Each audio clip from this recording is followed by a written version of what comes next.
السلام علیکم. آج کا ویلاگ اور میں ہوں آپ کا ہوسٹ آفتاب اقبال.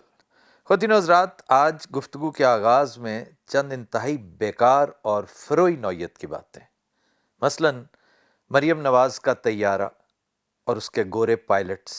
13 ارب روپے کا یہ طیارہ اور 2 عدد گورے پائلٹس کے لیے 34,000 ماہانہ کی تنخواہ، یہ کوئی بہت بڑا ایشو نہیں ہے. شرمناک ضرور ہے، افسوسناک ضرور ہے، فروئی ہے. اس پر بات ضرور ہوتی اگر ہم اس وقت زیادہ اہم موضوعات میں نہ الجھے ہوتے. ہو سکتا ہے اس بیچاری نااہل اور بیکار حکومت کی کوئی اور مجبوری آن پڑی ہو، کیونکہ مجبوریاں بھی تو اس کی لاتعداد ہیں، سیاسی بھی، معاشی بھی، سماجی بھی، ہر طرح کی. ہو سکتا ہے انشورنس کمپنی، جس کمپنی نے جہاز کو انشور کیا ہے، اس کی طرف سے یہ تقاضا ہو کہ جناب ابتدائی اتنے مہینے یہ پائلٹس جہاز چلائیں گے تاکہ وہاں کے مقامی پائلٹس کو ٹرین بھی کر سکے. حالانکہ ہمارے مقامی پائلٹس بہترین ہیں، بلکہ سچ پوچھیں تو پائلٹس ہی تو ہیں ہمارے جو بہترین ہیں. لیکن بہرحال اگر کوئی کمپنی مصر ہے، انشورنس کمپنی ہو، کوئی بینک ہو، یا وہ کمپنی جس نے جہاز فراہم کیا ہو، تو یہ اس کی کنڈیشنز ہیں جنہیں میٹ کرنا بہرحال بہت ضروری تھا. کیا ہی اچھا ہوتا اگر موصوفہ کہتی کہ بھائی میں جس طرح بھی بن پڑا پرانے جہاز سے گزارا کروں گی، اسی کو ریپیئر کرواؤ، اور کوئی اتنی لمبی چوڑی میں نے پرواز کرنی نہیں ہوتی.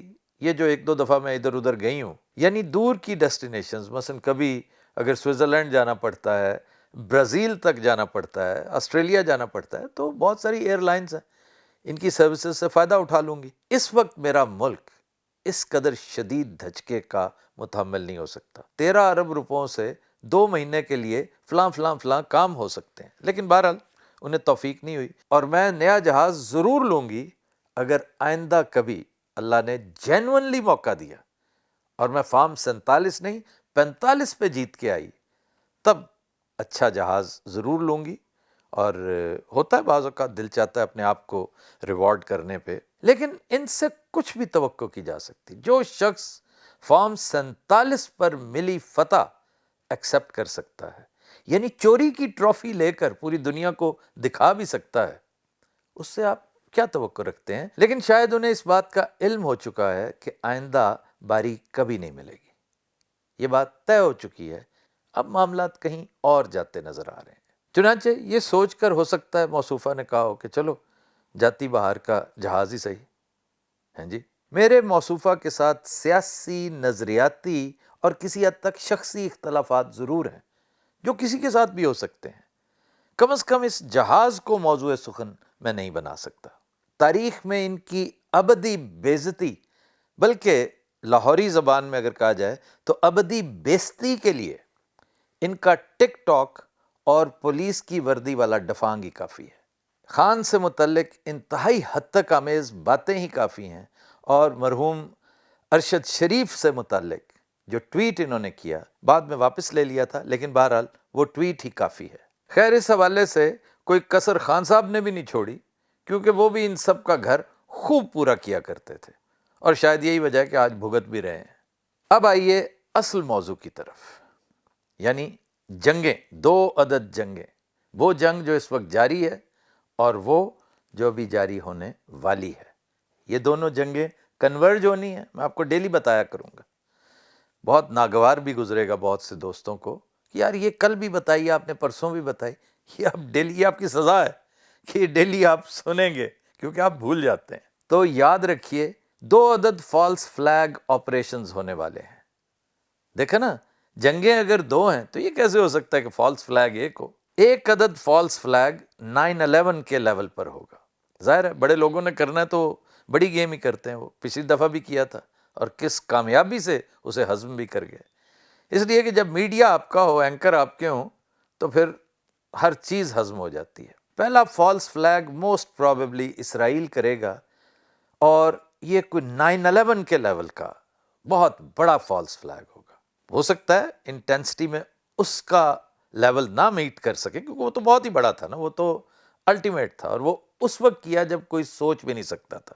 آج تو لوگ سوچ رہے ہیں نا، ہم جیسے لوگ بھی یہ باتیں کر رہے ہیں، تو ہو سکتا ہے اس سے کچھ کم لیکن ٹھیک ٹھاک تگڑا فالس فلیگ ہوتا مجھے نظر آ رہا ہے، اور مجھ جیسے بہت سے ایسے ہیں جو دیکھ رہے ہیں۔ سنیں سعودیہ میں یہ معاملہ کرنے والے تھے، لیکن شومی قسمت سے پکڑے گئے۔ شومی قسمت سے یہ پکڑے گئے، سعودیوں کی خوش قسمتی کہ ان کے یہ ہتھے چڑھ گئے، اور یہی وجہ ہے کہ وہ دن اور آج کا دن اسرائیل کو سعودی حکومت سخت سست کہہ رہی ہے، اسرائیل کو بھی اور واشنگٹن میں بیٹھے اس کے والد صاحب کو بھی۔ آپ کو یاد ہوگا کہ سعودی حکومت نے اسی دن سے کہہ دیا ہے کہ کبھی سعودی ایئر سپیس ایران پر حملے کے لیے استعمال نہیں ہوگی۔ اس بیان کا محرک بھی خواتین و حضرات وہی بھانڈا ہے جو عین بیچ بازار پھوٹ گیا تھا۔ چنانچہ غالب امکان ہے کہ اسرائیل اب یا تو امریکہ میں کوئی بہت بڑا ڈرامہ سٹیج کرے گا اور یا کسی یورپی ملک میں، تاکہ پوری دنیا کو مجبور کر سکے کہ آؤ میرے شانہ بشانہ چلو، ایران کو ہم کسی طور برداشت نہیں کر سکتے، اور خاص طور پر ملا کا ایران، مولویوں کا ایران، یہ تو قابل برداشت ہے ہی نہیں۔ اس حوالے سے میں آپ کو سجیسٹ کروں گا کہ ٹکر کارلسن کو تھوڑا سا سنیں ضرور۔ اس کا ہے تو ایسے کافی ڈریگ قسم کا 1.5 گھنٹے کی گفتگو ہے، جس میں اس کا فوکس اس بات پہ ہے کہ واشنگٹن اور تل اویو نے اس جنگ کو خالص مذہبی رنگ دے دیا ہے۔ آپ کو یاد ہوگا خاکسار نے بھی گزشتہ روز یہی بات کی تھی۔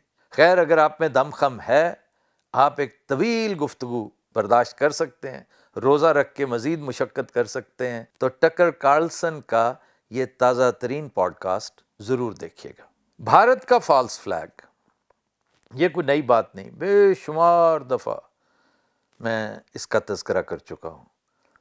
یہ اس لیے ہوگا کہ یہاں پر بھی ایک جنگ ہونی ہے۔ دیکھیں وہاں پر بھی ایک معاملہ کیونکہ اصل جنگ، آپ یقین کریں، اسرائیل نے ابھی شروع نہیں کی، ابھی تو اس نے گولہ باری شروع کی تھی، یہ سوچ کر کہ 3-4 دن میں وہ رجیم چینج کروا دے گا، اور اپنا بنیادی ہدف تو اس نے حاصل کر لیا تھا، کیونکہ وہ یہ سوچ بیٹھے تھے نا بے وقوف کہ ہم نے اگر سپریم لیڈر کو، علی خامنائی شہید کو فارغ کر دیا تو پیچھے رہے گا کیا؟ ہم بڑے آرام سے رجیم چینج کر لیں گے۔ لیکن ان کی لاتعداد مس کیلکولیشنز میں سے ایک یہ بھی تھی، اور آج باقاعدہ لینے کے دینے پڑ چکے ہیں۔ بھارت نے بھی چونکہ یہاں پر ایک تگڑی جنگ کا آغاز کرنا ہے، کچھ سوچ کر، اس کی بھی سوچیں بڑی لمبی ہوتی ہیں، بڑی گہری ہوتی ہیں، ہمالیہ سے بھی اونچی ہوتی ہیں، لیکن بہرحال اسی لیول کا، اسی سائز کا اسے بھی فالس فلیگ آپریشن کرنا پڑ رہا تھا۔ لیکن عین ممکن ہے کہ اب وہ کوئی درمیانے درجے کا فالس فلیگ کر کے بھی گزارا کر لے۔ کیوں؟ کہ معروضی حالات بڑی تیزی سے بدلتے جا رہے ہیں، اور ہر آنے والا دن چیزوں کو بھارت کے حق میں کرتا چلا جا رہا ہے۔ معروضی حالات میں کیا کیا چیزیں ہیں، مثلا کیا کیا پریشانیاں ہیں جن کا سامنا اوت اول کو ہے، یا اس کے ساتھیوں کو، یا اسرائیل کو۔ اسرائیل کو تو کسی لمبے چوڑے مسئلے کا سامنا نہیں، ماں سوائے اس کے کہ اس کے اوپر گولہ باری بہت ہو رہی ہے۔ سب سے بڑا پرابلم انفیکٹ امریکہ کے لیے ہے، امریکی ہواریوں کے لیے ہے، اور اس کے بعد پھر پوری دنیا کے لیے، کیونکہ اسٹریٹ آف ہرمز بند ہونے کا مطلب سب کچھ بند ہو جانا۔ آپ بڑے بڑے ماہرین کو، امپارشل رائٹرز کو، انٹلیکچوئلز کو بات کرتے سنیں تو بڑی سیدھی سی بات ہے، کوئی حیران کن، کوئی فلسفیانہ بات نہیں۔ وہ واضح بلند بتاتے چلے آ رہے ہیں کہ یہ جو آرام و آسائش ہے، یہ جو عیاشیاں ہیں، یہ تمہاری ضرورت ہو سکتی ہے، ایران کی نہیں۔ ایرانی انتہائی خوددار، جنگجو اور اوپینینیٹڈ لوگ ہیں، نظریاتی لوگ ہیں، تمہاری طرح نہیں کہ ہر دفعہ فوجیوں کو سمجھانا پڑتا ہے کہ یار ایک پھر جنگ آ گئی ہے، لڑنے کے لیے تیار ہو جاؤ۔ ورنہ ایک فوجی کو بتانے یا کنونس کرنے کے لیے ضرورت کس بات کی ہے؟ اسے کہا جائے کہ جاؤ بھائی لڑنے جاؤ۔ امریکی فوج کافی مختلف ہو چکی ہے۔ ایرانیوں کے بارے میں تو کہتے ہیں کہ وہ تو غاروں میں بھی رہ سکتے ہیں، آپ اپنا بندوبست کیجئے۔ چنانچہ ماہرین کا خیال ہے کہ اگر پہلا فیز دیکھا جائے تو اس میں کوئی شک نہیں کہ تم نے ان کا سپریم لیڈر مار دیا ہے، بلکہ یہ بھی ان کے حق میں بات کی ہے، تمہارے خلاف استعمال ہوئی ہے۔ وہ سب اس حد تک یکجا نہیں تھے، مثلا کردوں نے ایک طرح سے تمہارا ساتھ چھوڑ دیا، صرف اسی بنا پر، کیونکہ this was not on the menu, یہ پہلے سے طے نہیں تھا جو تم نے کر دکھایا ہے۔ تم اڑ کر بھی دکھا دو، اور ویسے اڑ کر تم نے دکھایا ہے، تم ایران کو شکست نہیں دے سکتے۔ اس کی ٹیکنیک، اس کی ٹیکنالوجی اور اس کا مصمم ارادہ، وہ تمہاری تمام چیزوں پر حاوی ہے۔ لیکن اس کا یہ مطلب نہیں کہ وہ انوینسیبل ہے اور تم کمزور ہو۔ بھئی تمہارے ساتھ امریکہ ہے، تم کمزور کیسے ہو سکتے ہو؟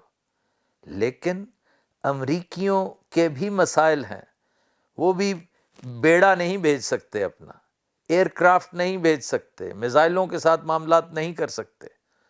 کر تو سکتے ہیں لیکن بڑی مجبوریاں ہیں، اتنا فری ہینڈ بھی امریکہ کو نہیں ملا۔ ہاں البتہ آج سے اگر 10 سال پیچھے، 15 سال پہلے، جب چھوٹے بش نے بہت سی بدماشیاں کی تھیں، تب یہ ممکن تھا، اب ہرگز نہیں۔ تو پھر کیا کیا جائے؟ چنانچہ کئی دن سے آپ بوٹس آن دا گراؤنڈ کا تذکرہ لگاتار سنتے چلے آ رہے ہیں۔ اس کا مطلب ہے بری فوج، کو 1.5-2 لاکھ بری فوج چڑھ دوڑے اگر ایران پر، تو پھر اس کا معاملہ ہو سکتا ہے اس کے بغیر ناممکن ہے۔ اب وہ کیسے ممکن ہے؟ اب بری فوج کس طرف سے جائے؟ یہ بھی میں آپ کو روز بتاتا ہوں، میں ہی نہیں، سب بتاتے ہوں گے، آپ خود سمجھدار ہیں، باوسیلہ ہیں، چیزوں تک آپ کی ایکسیس ہے، کہ ماں سوائے ایک رستے کے کوئی رستہ بچا ہی نہیں۔ اس پر بات بعد میں کرتے ہیں۔ فی الحال ایک دوسرا بہت پریشان کن پہلو امریکیوں کے لیے، کہ ایران کی تو کوشش یہی ہے کہ وہ جنگ کو طول دے دے۔ اگر یہ جنگ 2-2.5 ہفتے مزید نکال گئی تو اس کا مطلب نہ صرف امریکہ بلکہ اس کے تمام مغربی حواریوں کی معاشی خودکشی ہے، موت ہے ایک طرح سے، کیونکہ ان کا سرمایہ دارانہ نظام چلتا ہی معیشت پر ہے۔ معیشت ان کے لیے آکسیجن کا کام کرتی ہے، تو اگر آکسیجن ہی نہ رہے تو پھر جینا انہوں نے کیا، ممکن ہی نہیں ہے۔ ایک محتاط تخمینہ یہ ہے کہ جس طرح آئل اینڈ گیس کی پرائسز بڑھ رہی ہیں، جس طرح ان کا جی ڈی پی نیچے جا رہا ہے، خسارہ بڑھتا چلا جا رہا ہے، تو امریکہ کو جو بل پیش کیا جائے گا وہ تقریباً 38 سے 40 بلین ڈالرز کا ہے۔ تو وہ معیشت جو پہلے ہی برباد ہو چکی ہے، 40 ٹریلین ڈالر زمین میں دھسی ہوئی ہے، اس کو یہ نیا ٹیکہ 3-4 بلین کا لگا دو، 40 بلین تو بہت زیادہ ہوتے ہیں۔ تو یہ بھی سوچنے کی بات ہے۔ چنانچہ یا تو معافی مانگو اور خاموشی کے ساتھ کسی پتلی گلی سے نکل جاؤ، لیکن مجھے یہ ہوتا بھی نظر نہیں آتا، کیونکہ ہر پتلی گلی کی نکر پر خون خوار درندے ان کے انتظار میں کھڑے ہوں گے۔ آپ کو سمجھ ہے کہ یہ درندے کون ہیں؟ وہ کہتے ہیں چلو واپس بچو، اب آپ نکل نہیں سکتے، آپ ہمیں اکیلا بیچ میں نہیں چھوڑ سکتے۔ یہ وہ شکرے ہیں جو حق نمک ادا کرتے ہیں تل ابیب کا۔ اس لیے یہ جنگ لازمی ہے، اس کو اب آپ نے مجبوراً مذہبی رنگ دے دیا ہے، کیونکہ اور کوئی رنگ تو چڑھے گا نہیں، چلو مذہبی رنگ چڑھانے کی کوشش کرتے ہیں، جو بڑی حد تک چڑھ رہا ہے۔ کرنٹ افیئرز سے متعلق تھوڑی سی سینسیبلٹی بھی جس میں ہے نا، وہ بچہ بھی جانتا ہے کہ ٹرمپ بیسیکلی یہ جنگ ہار چکا ہے، کیونکہ جنگ کا یہ ششکا ہے کہ اسے جیتا یا ہارا جنگ سے پہلے ہی جاتا ہے، یعنی جنگ شروع ہونے سے پہلے یا آپ ہار چکے ہوتے ہیں یا جیت چکے ہوتے ہیں۔ اس حوالے سے سن سو ایک بہت بڑا فلاسفر آف وار، اس کا فلسفہ ہی یہی ہے کہ اس نے زندگی بھر اگر کسی چیز کی انیٹمی، یعنی اس نے جنگ کا انجن کھول کے رکھ دیا دنیا کے سامنے، اس نے سمجھایا کہ جنگ کے معاملات ہوتے کیا ہیں۔ یہ بہت بڑا چائنیز فلاسفر تھا۔ یہ بتاتا ہے کہ جنگ کی اسٹریٹجی جنگ سے پہلے بنتی ہے، جنگ تو اس کو امپلیمنٹ کرنے کا نام ہے۔ ان بے وقوفوں کے پاس اسٹریٹجی تھی نہیں، ان کی ہر چیز مس کنسیپشن پہ اور میس اپ پہ بیسڈ تھی، چنانچہ ان کے سامنے آ رہی ہے۔ اب آپ اندازہ کریں کہ گلف کے 4 میجر ممالک میں سے 3 سر جوڑ کر بیٹھے ہیں، صبح و شام اس بات پہ غور کر رہے ہیں کہ ہم دفاعی معاہدوں سے باہر نکلیں، اور جتنی کمٹمنٹس ہم نے انویسٹمنٹ کے حوالے سے مغرب کے ساتھ کر رکھی ہیں، امریکہ کے ساتھ کر رکھی ہیں، اس سے وڈرا کریں کہ بھائی ہمارا تو بیڑا غرق کر دیا تم نے۔ ان میں سعودی عرب ہے، قطر ہے، یو اے ای ہے اور کویت ہے۔ 3 ممالک ان میں سے ایسے ہیں جو سر جوڑ کر، اب مجھے نہیں پتا کہ چوتھا کون سا ہے جو ان میں شامل نہیں ہے، بظاہر چاروں شامل ہیں۔ تو اگر یہ اعتراض کر رہے ہیں تم پر تو یہ بات سمجھ میں آتی ہے، کیونکہ تم نے کمٹ کیا تھا سیکیورٹی امبریلا فراہم کروں گا۔ کیا امبریلا تم نے فراہم کرنی؟ تمہارے پاس اپنی سیکیورٹی کوئی نہیں، تم اسرائیل کو نہیں بچا پا رہے، ہمیں کیا بچاتے؟ پھر آئیے روسی وزیر خارجہ کے اعلان نما بیان کی طرف۔ آپ جانتے ہیں کہ روسی اور چائنیز یہ کوئی اعلانیہ گفتگو اس طرح کی نہیں کرتے، یہ بڑی نپی تلی بات کرتے ہیں دونوں، یہ ان کا سٹائل ہے، ان کے خمیر میں ہے۔ تو یہ بڑا جہاندیدہ آدمی ہے لاوروف، یہ بڑا سیزنڈ ڈپلومیٹ ہے۔ اس نے کہا ہے کہ، اور یہ میں کوٹ کر رہا ہوں، روس اس بات کو یقینی بنائے گا کہ امریکہ اور اسرائیل کے لیے یہ ممکن ہی نہ رہے کہ وہ ایران کے خلاف جارحیت کرتے چلے جائیں۔ یہ میں نے چونکہ اس کا ترجمہ کیا تھا کیونکہ یہ کوٹ ان کوٹ ہے، اور اس اعلان نے نہایت لمبی چوڑی شاک ویوز پیدا کی ہیں، واشنگٹن ڈی سی کے لیے بھی اور تل اویو کے لیے بھی۔ اس کا نیٹ ریزلٹ دیکھیے، لیکن انڈیکیٹرز بتاتے ہیں، لٹمس ٹیسٹ کے طور پہ استعمال کیا کریں چیزوں کو۔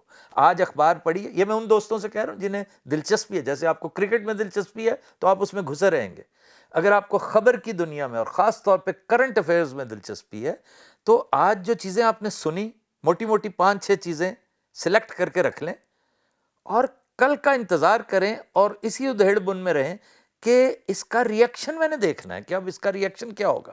اب اس کا نیٹ ریزلٹ دیکھیے کہ امریکہ نے بے شمار رعایتوں کا اعلان کر دیا ہے، جن میں سر فہرست یہ ہے کہ آپ روسی تیل خرید سکتے ہیں۔